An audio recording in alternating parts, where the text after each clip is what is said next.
Good morning, good afternoon, and good evening. My name's Haley, and I love reading. Hello. This month and last month, I read quite a few books. I read way more than I read this time last year, and I'm really proud of that. So I thought I would do a ranked worst to best, the books I read throughout January and February. Let's jump right into it. We gotta start with the worst. The worst book I read this book I read in February, and it was The Ritual by Adam Nevill. I rated this 2 stars. I've been reading this book since August of 2024. This book, it just wouldn't end. And then, so like, don't get me wrong, absolutely love the movie. Like, the movie is amazing. This is not the movie. They took the idea of friends in the woods, in a supernatural element, and made a movie with it. Great.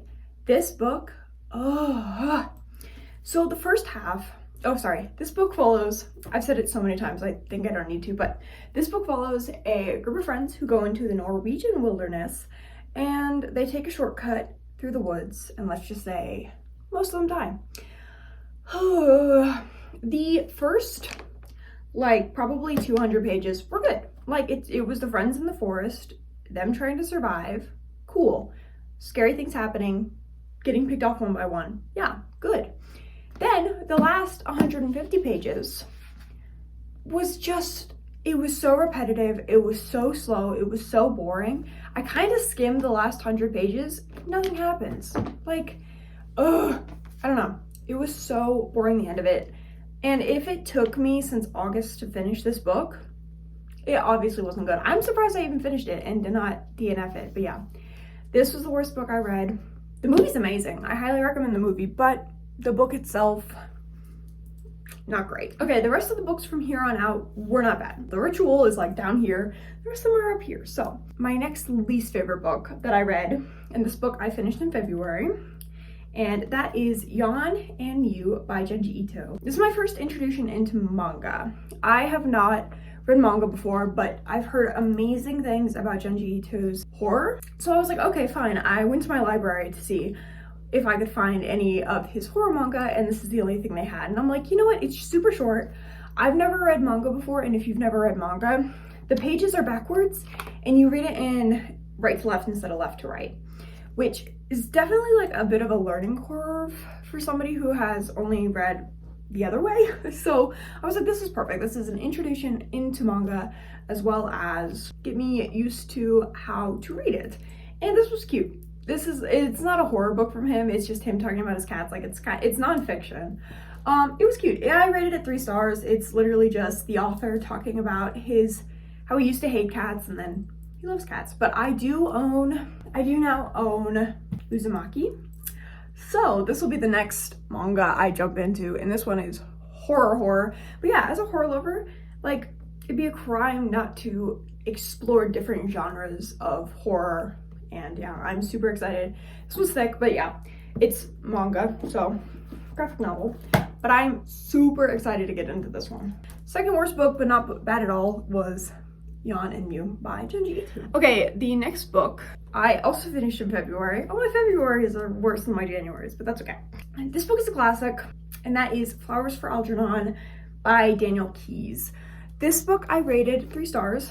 It basically follows a man who is mentally slow, mentally disabled. I don't know the proper, I'm not gonna use the words they use in this because this is obviously outdated, but yes. And he gets a surgery and becomes super intelligent, and the surgery ends up not working, and then he loses that. This book, it's a classic, and I think it's a classic for a reason. It's really well written. It's interesting how they write it. They wrote it through his journal entries, and I did find it interesting. It's outdated, and a lot of it was ooh. I think my biggest gripe is his school teacher, which I assume is the person depicted on this cover. His school teacher, who taught him when he was of lesser intelligence, I guess. She falls in love with him once he becomes smart, and that's such a weird dynamic. It rubbed me the wrong way, and it made me feel icky.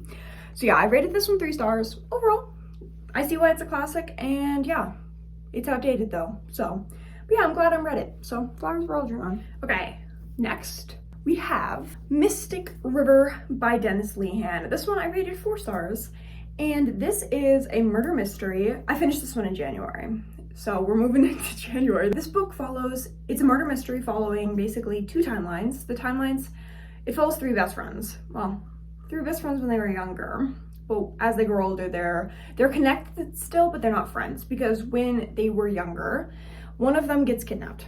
And a lot of bad things happen to him. He escapes after 4 days, but he never talks about it, and he's never the same. So their friendship kind of like breaks apart after that. Well, about 20, 30 years later, they are all brought back together because one of the guy's daughter is brutally murdered. And one of the friends is now a detective. One of them's related to the family, and then one of them's the father. So they all have to come back together. And I have not liked a murder mystery in a long time. So I was kind of like apprehensive going into this. This is so good. I saw it was turned into a movie, and I watched the movie. The movie's pretty good. The book's obviously better.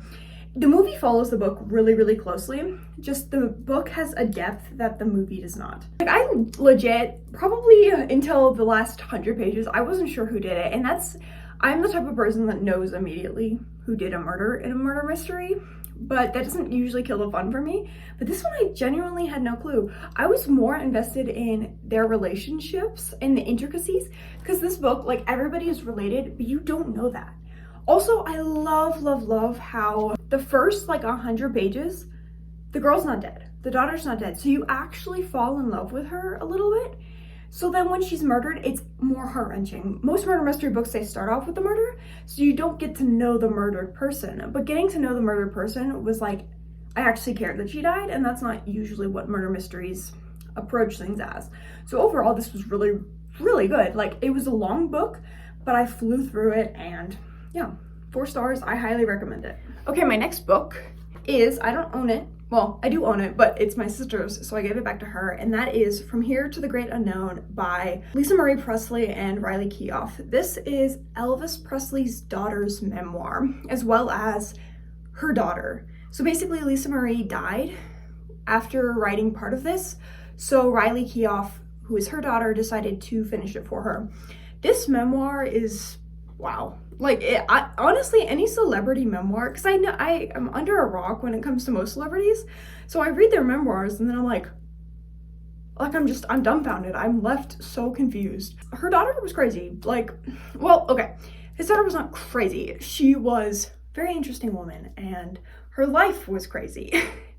And it's so devastating what happens to her, like, all the things, oh my gosh. Like, just go into this knowing that it is strange yet so empowering, yet, like, I knew nothing about Elvis going in. I knew nothing about any of their family going in. She married Michael Jackson and Nicolas Cage. Talk about a duo. Talk about a duo to marry. And, like, Michael Jackson owned a chimpanzee. Also didn't know that going in. Yike. That sent me down a whole rabbit hole, but you know, we're not going to talk about that here. Overall, super great memoir. I always rate memoirs 5 stars. Like, I just eat them up. I don't think there's any memoir I've read that I was like, because they're so interesting. Like, this is real people's lives, and it's rich celebrities' lives. They're always crazy. Like, I don't know. Overall, amazing memoir. Highly recommend it, even if you know nothing about these people. It's a fun read. And it's a super quick read as well. Okay, we are down to the last 3. I don't think I mentioned how many books I've read. Like, so far, in the 2 months, I've read 8 books, which is pretty good. Whoop, whoop. Okay, now on to the 3rd best book I read this month. This was in January. And that is Piercing by Ryu, I think, Murakami. In this book,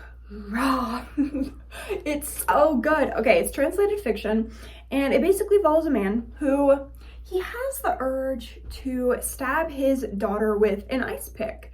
His newborn daughter, so like baby.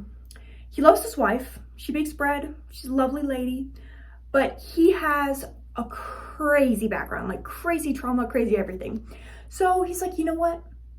Instead of accidentally stabbing my newborn daughter with a ice pick, how about we rent a prostitute for an evening on a work trip and kill her with an ice pick? Little does he know, he gets the one prostitute who is, I should say sex worker. The one sex worker who is more insane than he is. And, oh, the dynamic Murakami wrote was amazing. Like, they each think the other one is onto them in some other way, and they keep acting as if they are, but it's more to protect themselves. It's so good. So good. This is such a short novel. I highly, highly, highly recommend it to anybody. This was 5 stars as well. Just the dynamic was so interesting, and how everything goes awry, but not for the reasons you think it would go awry. And like, it's also kind of left like a little open-ended, and I love that. Overall, amazing, amazing.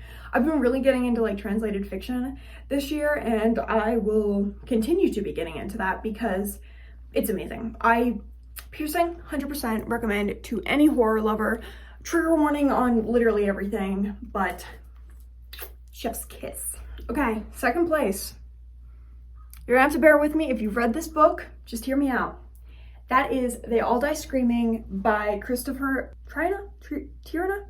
I'm so bad with last names. Anyways, this book, yep, it is. Okay, let me tell you, yeah, I'm at a loss for words. My jaw was on the floor for most of this.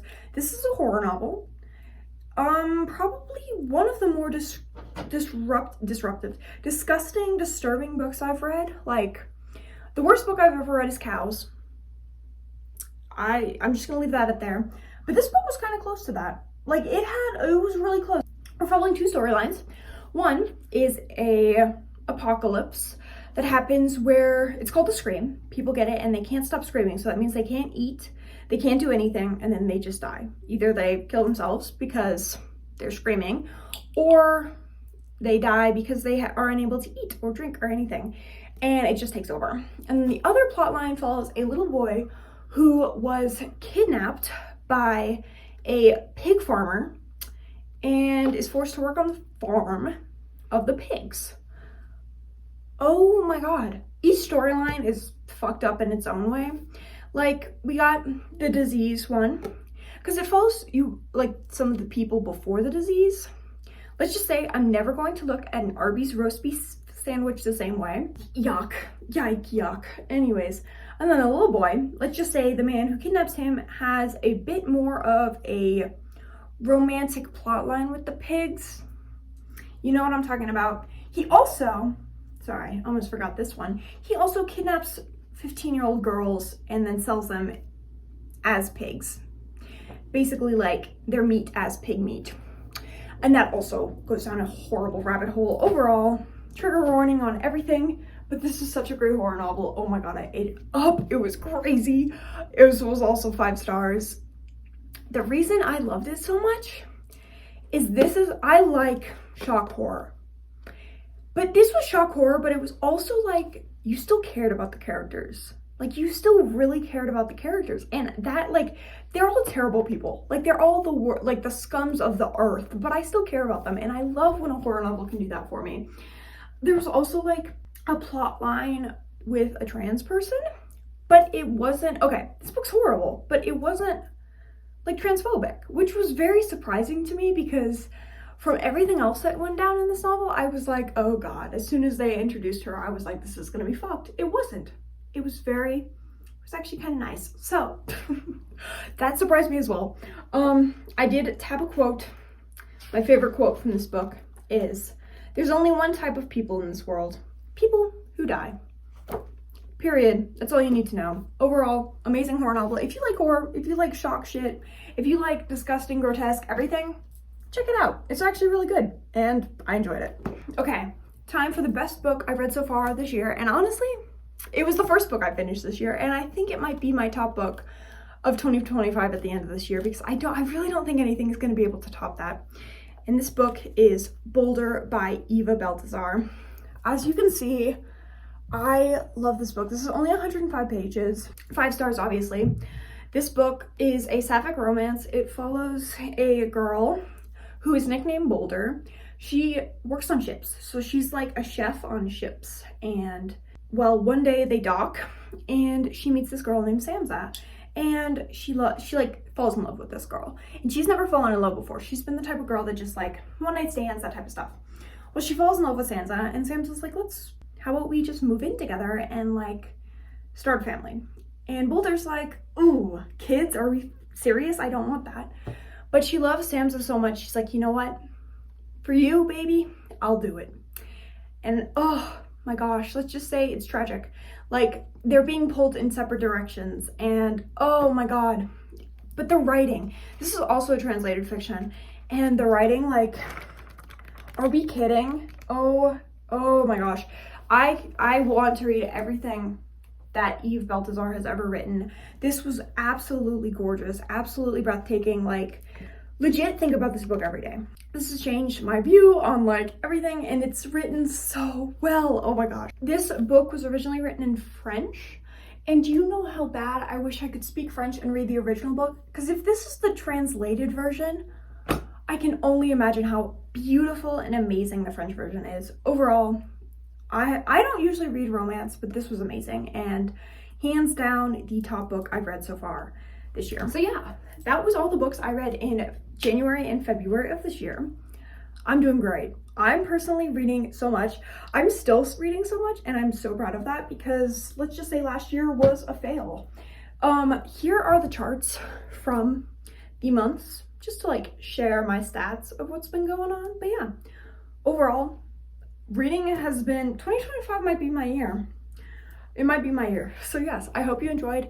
What is your favorite book you've read so far this year? Let me know in the comments down below. And thank you so much for watching. Feel free to subscribe if you want to stick around. And I will see you in my next video. Bye bye.